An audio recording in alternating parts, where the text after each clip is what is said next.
வணக்கம் மக்களே, நீங்கள் பாரு கேட்குறது மக்கள் கம்பெனி. எங்கள் ஹோஸ்ட் டெட்பூல் அண்ட் வுல்வரின் ஃபீவர் அடங்கிடுச்சா? இப்போதைக்கு இந்த படத்தோட ஸ்பாய்லர் ரிவ்யூ தான் பார்க்க போகிறோம். பேர்லேயே இருக்குது ஸ்பாய்லர் ரிவ்யூ. ஏகப்பட்ட ஸ்பாய்லர்ஸ் வந்து கவர் பண்ண போகிறேன். படம் பார்க்காதவங்க ப்ளீஸ் போய் பார்த்துட்டு வந்துருங்க. நேச்சுரலாக இப்போதைக்கு இந்த ரீவாட்ச் வந்து பார்த்தீங்கன்னா தமிழில் தான் பார்த்தேன். தமிழ் டப்பிங் நல்லா தான் பண்ணியிருக்காங்க. ஆல்மோஸ்ட் லைக் ஒரு ஹேங் ஓவர் ஃபீல் வரதான் செய்யுது. பட் கொஞ்சம் எல்லமீறி போனமா தான் எனக்கும் ஃபீல் ஆகுது. ஐ மீன் நிறைய இடங்கள் பார்த்தீங்கன்னா ரொம்ப டீசெண்டாக போயிட்டு இருந்தாலும் திடீர்னு வந்து பார்த்தீங்கன்னா அப்படியே ஏட்டிக்கு போட்டியாக பேச ஆரம்பிச்சிடுறாங்க. அண்ட் சில இடங்களில் முகம் சுளிக்கிற வைக்கிற அளவுக்கு பேசவும் செய்கிறாங்க. அண்ட் முக்கியமான நிறைய பாயிண்ட்ஸ் வந்து பார்த்தீங்கன்னா அவங்க மாற்றி பேசுகிற மாதிரி எனக்கு தோணுது. டப்பிங் ஓகே, அந்த வாய்ஸ் ஓவர்லாம் நல்லா தான் பண்ணியிருந்தாலும் சில முக்கியமான பாயிண்ட்ஸ் அவங்கெல்லாம் மாற்றி பேசுகிற மாதிரி இருக்குது. அந்த காரணத்தினால இங்கிலீஷில் எனக்கு தெரிஞ்சு நீங்கள் இந்த படத்தை பார்க்குறது பெட்டர் ஆப்ஷனாக இருக்கலாம். ஸோ தமிழ்லையும் நல்லா ஃபன்னாக தான் இருக்குது. ஃப்ரெண்ட்ஸோட போனீங்கன்னா ஜாலியாக இருக்கும். இதை நீங்கள் ஃபேமிலியோடையோ கேர்ள் ஃப்ரெண்டோடையோ பார்க்கணும்னு நினைக்கிறதே மொதல் தப்பு. அந்த தப்பை மட்டும் பண்ணிடாதீங்க. ஃப்ரெண்ட்ஸோட பார்க்குறது பெட்டர் ஆப்ஷன் தமிழில். பட் எனக்கு தெரிஞ்சு இந்த இங்கிலீஷில் இன்னும் பெட்டர் ஸ்டோரி இருக்குன்னு நினைக்கிறேன். லைக் அந்த பெட்டர் டைலாக்ஸ் இருக்குது. அண்ட் நிறைய மார்வல் ரெஃபரன்ஸஸும் பார்த்தீங்கன்னா இங்கிலீஷில் தான் இருக்குது. தமிழில் அதை ஒழுங்காக டப் பண்ணாத அந்த காரணத்தினால அதெல்லாம் நீங்கள் மிஸ் பண்ணுறதுக்கான வாய்ப்புகளும் அதிகம். ஸோ நீங்கள் இந்த படத்தை இங்கிலீஷில் பார்த்தீங்களா தமிழில் பார்த்தீங்களா அதை மட்டும் மறக்க வைக்கலாம் கமெண்ட் போங்க. இப்போதைக்கு ஸ்பாய்லர் பிரேக் டவுன் ஆரம்பிச்சிருவோமா? ஓப்பனிங்லேருந்து போயிடலாம். எனக்கு தெரிஞ்சு இந்த படத்தோட மொத்த மூடையுமே பர்ஃபெக்டாக ஓப்பனிங் ஷாட்லேயே வந்து பார்த்தீங்கன்னா செட் பண்ணாங்க. ஓப்பனிங் கிரெடிட்ஸையே அவ்வளோ பியூட்டிஃபுல்லாக ப்ரெசென்ட் பண்ணாங்கன்னு சொல்லாங்க. நம்ம டெட்பூல் என்சிக்கோட பை பை பை சாங்கு காடும்போதே அப்படியே அந்த ஸ்டன்ஸையுமே பார்த்தீங்கன்னா பர்ஃபெக்டாக கோரியோகிராஃப் பண்ணியிருந்தாங்க. கண்டிப்பாக அந்த ஸ்டன் கோரியோகிராஃபியும் அந்த டான்ஸ் கோரியோகிராஃபியும் பாராட்டி ஆகணும். செம்ம ஜாய்ஃபுல்லாக இருந்துச்சு. இன்னைக்கு ஒரு புடி அப்படிங்கிற மாதிரி செம்ம ஒரு ஃபன்னான டோன், ஒரு ஃபன்னான வைபை வந்து பார்த்தீங்கன்னா செட் பண்ணி தான் படத்துக்குள்ளே உங்களை கூட்டு போகிறாங்க. என்ன பொறுத்த வரைக்கும் டெட்பூல் 1 and 2 ஓப்பனிங் கிரெடிட்ஸை விட இந்த கிரெடிட் எனக்கு ரொம்ப பிடிச்சிருந்துச்சுங்க. அதே மாதிரி ஓப்பனிங் சீக்வன்ஸுமே நல்லா தான் இருந்துச்சு. பட் ஆஸ் அ லோகன் ஃபேனா, லோகன் படம் எனக்கு ரொம்ப பிடிச்ச ஒரு படம். லோகன் ஃபேனா அந்த டெத்தை கொஞ்சம் டிஸ்ரெஸ்பெக்ட் பண்ண மாதிரி எனக்கு தோணுச்சு. கொஞ்சம் இல்லை, கொஞ்சம் அதிகமாகவே பண்ணிட்டாங்க. எல்லாமே போன மாதிரி எனக்கு ஃபீல் ஆச்சு. லைக் ஓகே, அந்த இடத்துல லோகன் செத்து போயிட்டாரு, அதோட விட்டுறதை விட்டுட்டு அந்த மனுஷனோட எலும்பை ஒவ்வொன்றா பிச்சு அதை வச்சு ஒரு ஆக்ஷன் சீக்வன்ஸை டிசைன் பண்ணியிருக்காங்க. ஃபைனலாக ஒரு தலையுமே பார்த்தீங்கன்னா இந்த பக்கம் டெட்பூல் எட்டி உதைக்கிற மாதிரிலாம் காமிக்கப்பட்டிருக்கும். அது லோகன் டெத்தை கொஞ்சம் வச்சு செஞ்ச மாதிரி தோணுச்சுங்க. திரும்ப அந்த லோகன் படத்தை பார்க்கும்போது அந்த டெத் சீக்வன்ஸ்லாம் வர அந்த சமயத்தில் இந்த டெட்பூலோட மூச்சு தானே முன்னாடி வந்துட்டு போகும். அந்த இன்னும் கொஞ்சம் பெட்டராக அவங்க பண்ணியிருக்கலாம். பட் அதை தொடர்ந்து வந்து அந்த ஆக்ஷன் வந்து செம்ம பட்டாசாக இருந்துச்சு. ஏகப்பட்ட வித்தியாசமான கேமரா கட்ஸ்லாம் உள்ள வச்சிருந்தாங்க. அந்த பாட்டுக்கு ஏற்ற மாதிரியே மியூசிக்கோட அந்த ஆக்ஷனையுமே பார்த்தீங்கன்னா கட் பண்ணியிருந்தாங்க. செம்ம கிரேஸ்ஃபுல்லாக செம்ம ஜாய்ஃபுல்லாக இருந்துச்சு அந்த ஆக்ஷன் பார்க்குறதுக்கு. அண்ட் கையில் அந்த வுல்வரின் போஸோட டெட்பூல் அண்ட் வுல்வரின் டைட்டில் வரும்போது செம்ம மாசாக இருந்துச்சுங்க. அகைன் ஓப்பனிங்காக பக்காவாக செட் பண்ணியிருந்தாங்க. அதுக்கப்புறம் கொஞ்சம் ஃப்ளாட்டாக ஃபால் ஆகிடுச்சு. லைக் டெட்பூலோட மெயின் மோட்டிவ் என்னங்கிறத இந்த படம் முழுக்கவே வந்து அவங்க எங்கேயுமே செட் பண்ணவே இல்லை. ஸோ ஃபர்ஸ்ட் படம் நீங்கள் எடுத்து பார்த்தீங்கன்னா ஆப்வியஸாக அவருக்கு கேன்சர் வந்துடும். திரும்ப லவ் லைஃப் கூட ஒன்றா சேர்றது தான் மோட்டிவாக இருக்கும். செகண்ட் படத்துலையுமே அந்த லவ் லைஃப் தான் இருக்கும். ஸோ அவங்க பாஸ்ட்டை வந்து மிஸ் பண்ணிட்டாரு. ஸோ இப்போதைக்கு ஃபியூச்சரை நோக்கி போகிற அந்த டெட்பூல் என்ன மாதிரி ஒரு டீமை ஃபார்ம் பண்ணிக்கிறாரு, என்ன மாதிரி ஒரு ஃபேமிலியை ஃபார்ம் பண்ணிக்கிறாருங்கிறது தான் செகண்ட் படத்தோட மோட்டிவ். இது ரெண்டுத்துமே முதல் 10 to 15 மினிட்ஸ்க்குள்ளே வந்து பார்த்தீங்கன்னா இந்த ப்ரீவியஸ் படங்களை செட் பண்ணியிருப்பாங்க. ஆனால் இந்த படத்தில் படம் ஃபர்ஸ்ட் ஹாஃபை தாண்டி போகும்போது தான் அந்த மோட்டிவே செட் ஆகுது. லைக் ஃபர்ஸ்ட் இந்த பக்கம் நம்ம டெட்பூல் பார்த்தீங்கன்னா ஒரு டீமில் ஒன்றா இருக்கணும்னு ஆசைப்படுறாரு. அவெஞ்சர்ஸ் எக்ஸ்மேன் மாதிரி டீமுக்குள்ள போகணும்னு ஆசைப்படுறாரு. அவருக்கு அது செட் ஆகாத சமயத்தில் டெட்பூலோட வாழ்க்கையே விட்டுட்டு, ஐ மீன் டெட்பூலாவே இல்லாமல் கார் சேல்ஸ் பண்ண மாதிரி இருக்காரு. ஒய் அண்ட் அதை தொடர்ந்து தன்னுடைய வேர்ல்டை காப்பாற்றணுங்கிற அந்த செட்டை வந்து பார்த்தீங்கன்னா ஆல்மோஸ்ட் லைக் ஒரு 30 மினிட்ஸ் கழிச்சு தான் வர அந்த சமயத்தில் ஃபர்ஸ்ட்டு கிடைச்ச அந்த ஒரு வைபை அவங்க அப்படியே படம் முழுக்க மெயின்டைன் பண்ணாமல், அது ஃபர்ஸ்ட் ஹாஃபில் மெயின்டைன் பண்ணாமல் கொஞ்சம் ஃப்ளாட்டாக ஃபால் பண்ண விட்டாங்க. பட் அதுக்கப்புறம் பிக்கப் ஆக ஆரம்பிச்சது. எங்கன்னு கேட்டிங்கன்னா நம்ம டெட்பூலுக்கு உண்மை தெரிஞ்சு அவர் ஒவ்வொரு வுல்வரின் வேரியன்ஸாக தேடி போனதில் அது அவ்வளோ அழகாக அமைச்சிருந்தாங்க. ஸோ ஒவ்வொரு வுல்வரின் வேரியன்ட்டையுமே ரொம்ப முக்கியமாக செலக்டடாக தான் காமிச்சிருந்தாங்க. கபில் வெரின் அன்எக்ஸ்பெக்டட் தான். ஹென்ரி கேவல் ஆக்சுவலாக அந்த படத்தில் இருக்க போறாருங்கிறது ஆல்மோஸ்ட் லைக் ஒரு 2 to 3 மந்த்ஸ்க்கு முன்னாடி வந்து பார்த்தீங்கன்னா லீக்காக கிளம்பி இருந்துச்சு. அதுக்கு முன்னாடி எம்சிக்குள்ள ஹென்ரி கேவல் வந்துட்டாருன்னு சொல்லி பேசிட்டு இருந்தாங்க.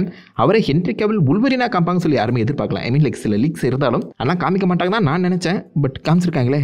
What is the meaning of திஸ்ங்கிறதா எனக்கு இப்போதைக்கு ஒரு கேள்விக்குறியாக இருக்குது. ஸோ ஃபியூச்சரில் ஹென்ரி கேவலே எம்சியூக்குள்ள வுல்வரினா வருவாரா, இல்லை சீக்ரெட் வாஸில் அவரையுமே திரும்ப வுல்வரினா காமிப்பாங்களாம் ஒரு கேள்விக்குறி இருக்க தான் செய்து. வந்தால் நல்லா தான் இருக்கும். பட் அதை தொடர்ந்து நம்ம காமிக் அக்யூரேட் வுல்வரினை இது வரைக்கும் பார்க்கலன்னு சொல்லி ஃபேன்ஸ் வந்து ரொம்ப நாளாக ஏங்கிட்டு இருந்தாங்க. அந்த சைஸில் செம குள்ளமான ஒரு வுல்வரின் இறக்கி இனிமேல் நீங்கள் காமிக் அக்யூரேட் கேட்பீங்களாடா அப்படின்னு நம்ம முகத்திலே பலர் நடிக்கிற மாதிரி ஒரு சீக்வன்ஸ் பற்றி அமைச்சிருந்தாங்க. செம்ம ஃபன்னாக இருந்துச்சு. அதே மாதிரி வுல்வரின் ஃபர்ஸ்ட் இன்ட்ரடியூஸ் பண்ணப்பட்டதே ஒரு ஹல்கோட காமிக்கில் தான். ஹல்க் வர்சஸ் வுல்வரின் ஃபைட்டில் தான் அவர் இன்ட்ரடியூஸே பண்ணப்பட்டாரு.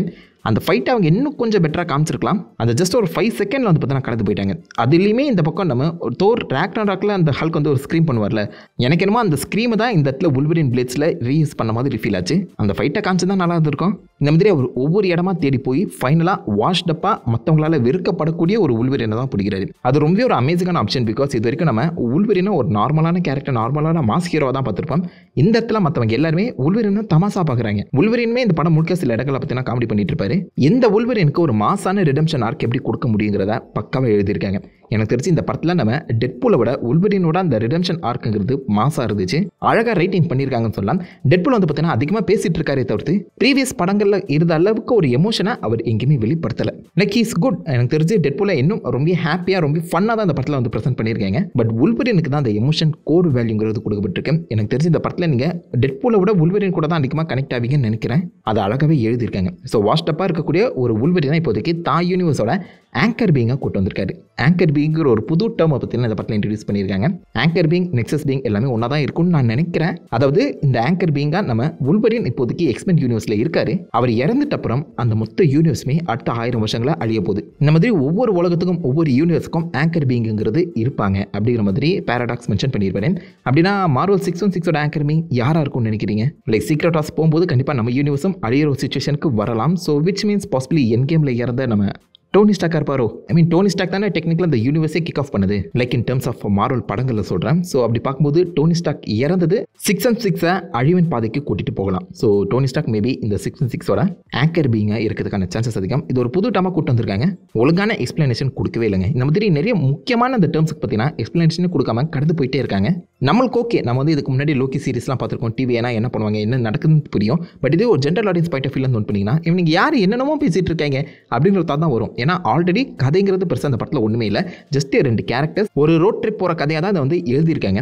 அதுக்கு நடுவில் அங்கங்கே இந்த மாதிரி டெக்னிக்கல் டேர்ம்ஸை வச்சு நீங்கள் ஃபியூச்சர் ஆஃப் மார்வலை மாற்றணும்னு நினைக்கும் போது அதுக்கான எக்ஸ்பிளனேஷனும் பேக் டு பேக் கொடுத்தே ஆகணும். அப்படி கொடுக்காம இருக்க அந்த காரணத்தினால ஃபேன்ஸுக்கு அந்த கன்ஃபியூஷன் கண்டிப்பாக ஏற்படும். முக்கியமாக டைம் ரிப்பருங்கிற ஒரு டெக் வந்து பார்த்தீங்கன்னா லிட்டரலி ஒரு டைம்லேயே அழிக்கக்கூடிய அளவுக்கு பவர்ஃபுல்லானதுன்னு சொல்லி மென்ஷன் பண்ணியிருக்காங்க. அப்படிப்பட்ட ஒரு டெக்கை டிவியை எப்படி எந்த ஒரு சாங்ஷனுமே இல்லாமல் பேரடாக்ஸ் கிட்ட கொடுப்பாங்க. அண்ட் பேரடாக்ஸ் யூஸ் பண்ணுற ஒரு விஷயம் டிவியை மற்றவங்க யாருக்குமே தெரியாதா? அண்ட் அதை இப்போதைக்கு நம்ம டெட்பூலோட யூனிவர்ஸில் இருக்கக்கூடிய அந்த டைமில் அழிக்க தான் கூட்டு வந்திருக்காரு. ஒய் ஒரு கட்டத்தில் பேரடாக்ஸ் இந்த பக்கம் நம்ம டெட்பூலை நீ மற்றவங்களால எனக்கும் மேலே இருக்க ஒருத்தனால சூஸ் பண்ணப்பட்டிருக்க அப்படிங்கிற மாதிரி மென்ஷன் பண்ணியிருப்பாரு. அவருடைய யூனிவர்ஸ் இந்த பக்கம் டெட்பூல் கண் முன்னாடியே அழிக்கணும்னு சொல்லி கேட்கும்போது யாருமே அக்செப்ட் பண்ண மாட்டாங்களே. ஸோ அந்த டைம் ட்ரிப்பர் டெக்னாலஜி எப்படி உருவாக்கப்பட்டது, எதனால் உருவாக்கப்பட்டது, ஏன் அவசரமாக ஒரு டைம்ல அழிக்கணும்னு பிளான் பண்ணிட்டு இருக்காங்க? இதுக்கு முன்னாடி அந்த டைம்ல ப்ரூவ் பண்ணுறதுக்காக ஒரு தனி டெக்னாலஜி வச்சிருப்பாங்களா, அதை யூஸ் பண்ணியிருக்கலாமே சொல்லி ஏகப்பட்ட கேள்விகள் இந்த டைம் ட்ரிப்பரை சுற்றி இருக்க தான் செய்யுது. இந்த டைம் ட்ரிப்பரை யூஸ் பண்ணி நம்ம கசாண்ட்ரா நோவா முட்டாள்தனமான ஒரு முடிவு எடுப்பாங்க. லிட்டரலி லைக் இருக்க எல்லா டைம்லைன்ஸுமே அழிச்சு வாய்டா தன்னுடைய சொந்த டைம்ல மாற்ற ட்ரை பண்ணிட்டு இருக்காங்க.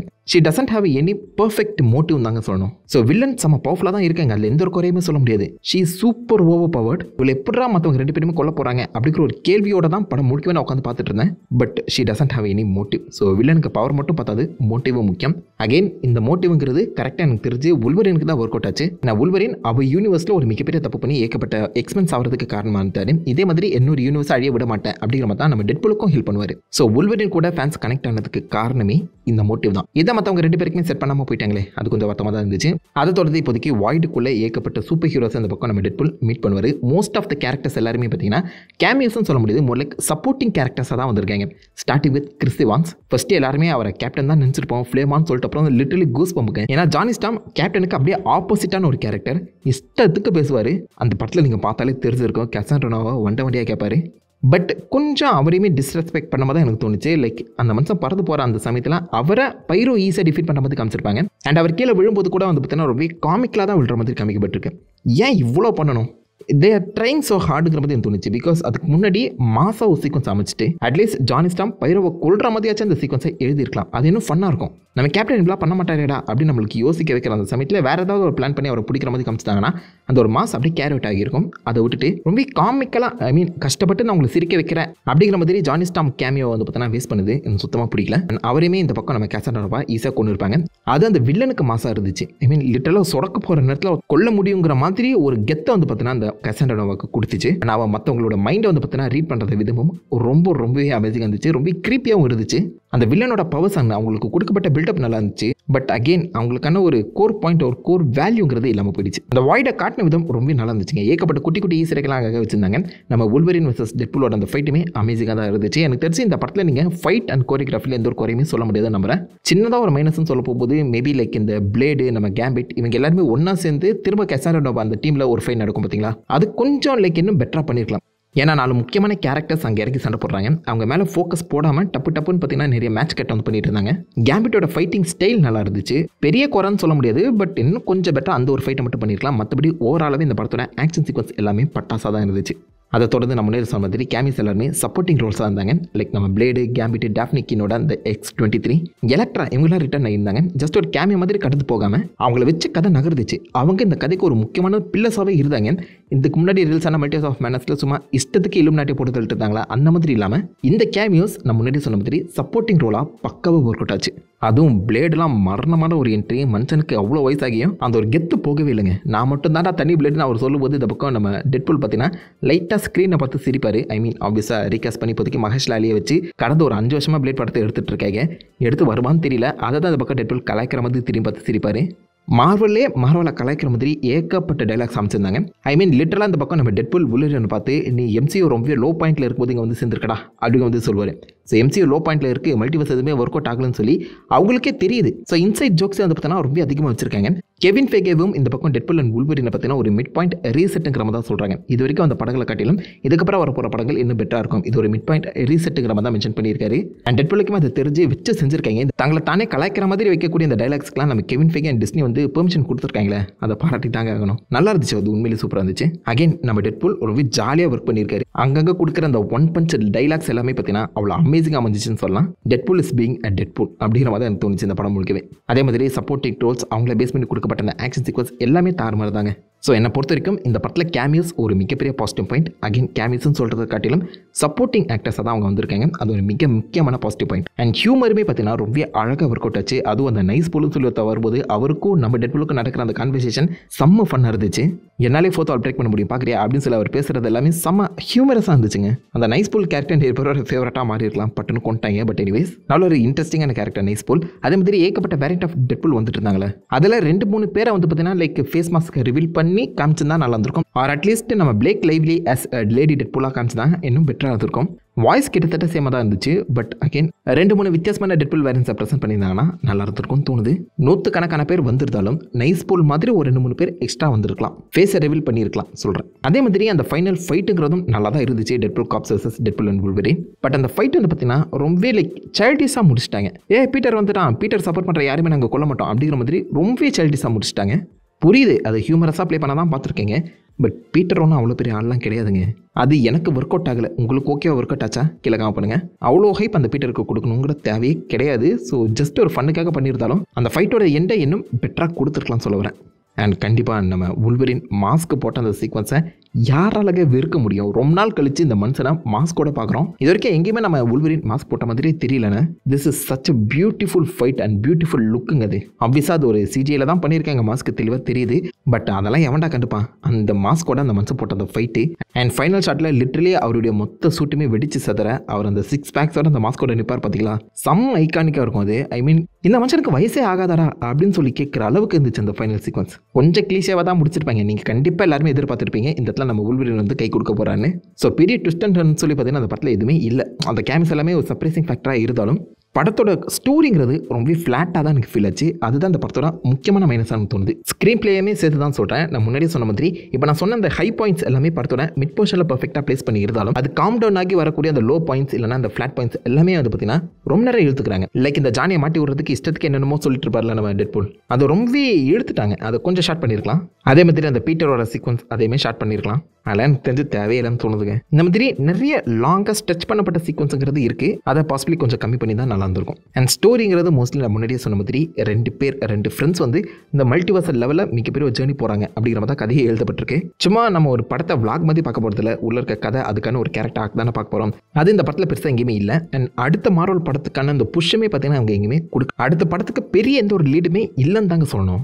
ஆப்வியஸாக அந்த படம் வந்து ஒரு ஸ்டாண்டர்லோனா உங்களால் பார்க்க முடியும்னு சொல்லி எல்லாருமே மென்ஷன் பண்ணி இருந்தாலும் இதை நீங்கள் ஸ்டாண்டர்லோனா பார்க்கவே முடியாது. எனக்கு தெரிஞ்சு நீங்கள் இந்த முழு படத்தை அப்ரிஷியேட் பண்ணணும்னா அட்லீஸ்ட் இதுக்கு முன்னாடி ரிலீஸ் ஆன ஒரு 6 to 7 ப்ராஜெக்ட்ஸை நீங்கள் கவர் பண்ணிட்டு வந்தால் தான், ஐ மீன் ஒரு மினிமம் மார்வல் ஹோம் ஒர்க் பண்ணியிருந்தா மட்டும்தான் உங்களால் இந்த படத்தை அப்ரிஷியேட்டே பண்ண முடியும். மேலோட்டமாக அந்த ஆக்ஷன் காமெடிக்காக நீங்கள் அந்த படம் பார்த்துருந்தாலும் அதுக்குள்ளே இருக்கக்கூடிய அந்த டீப் ரெஃபரன்சஸ் எல்லாத்தையுமே நீங்கள் புரிஞ்சுக்கணும்னா மினிமம் நீங்கள் ஒரு 6 படங்கள் கண்டிப்பாக பார்த்துருக்கணுங்க. அப்படி நீங்கள் ப்ரிப்பேர் ஆகி இருந்தால் கூட சில ரெஃபரன்சஸாக மிஸ் பண்ணியிருக்கலாம். லைக் அந்த கேம்பிட் சீக்வன்ஸ் இருக்குல்ல, சானிங் டேட்டம் as கேம்பிட், அவர் ஆக்சுவலாக உண்மையிலேயே ஒரு ஸ்பின் ஆஃப் கேம்பிட் படம் நடிக்க வேண்டியது. பட் பிளேட் மாதிரி ஒரு ப்ரொடக்ஷன் ஹெல்ல அந்த படம் மாற்றி கண்ணாப்பின்னு சீரழிஞ்சு அந்த படத்தை தூக்கிட்டாங்க. ஸோ டெக்னிக்கலாக அந்த ஃபைனல் எல்லா எக்ஸ்மெனும் ஒன்றா இருக்கக்கூடிய அந்த ஃபோட்டோவில் நீங்கள் பார்த்தீங்கன்னா கேம்பிட்டே இருப்பாப்ல. பட் அவருக்கான அந்த படம் வராத அந்த சமயத்தில் ஜென்ரல் ஆடியன்ஸுக்கு அது யாருன்னு தெரிஞ்சிருக்காது. ஜென்ரல் ஆடியன்ஸை தாண்டி மார்வல் ஃபேன்ஸுக்கு அது யாருன்னு தெரிஞ்சிருக்காது. ஏன்னா அவரை பேஸ் பண்ணி ஒரு படமே வரல. இந்த ப்ரொடக்ஷன் ஹெல்லுக்குள்ள அந்த படம் மாட்டி இருக்குங்கிறது மட்டும் தான் நிறைய மார்வல் ஃபேன்ஸுக்கு தெரிஞ்சிருக்கும். அதனால தான் அந்த கேம்பட் கேரக்டரை அப்ரிஷியேட் பண்ண முடிஞ்சிச்சு. மற்றபடி அவர் ஒரு ரேண்டம் கேமியோ தாங்க. பட் அதையுமே நீங்கள் புரிஞ்சுக்கணும்னா மார்வலுக்குள்ளே எவ்வளோ டீப்பாக போயிருக்கணும்னு மட்டும் யோசிச்சு பாருங்க. இந்த மாதிரி படத்தில் நிறைய விஷயங்கள் ப்ரீவியஸ் படத்தை ரெஃபரன்ஸ் பண்ணுற அந்த காரணத்தினால நீங்கள் ஒரு குட்டி மார்வல் ஹோம் புக் இல்லாமல் இந்த படத்தை பார்க்கவே முடியாது. அது ஒரு மைனஸ்னு சொல்லலாம், அதே சமயத்தில் பாசிட்டிவ் பாயிண்ட்னு சொல்லலாம். ஏன்னா மார்வல் ஃபேன்ஸ் கண்டிப்பாக எல்லா படங்களுமே பார்த்துருப்பீங்க.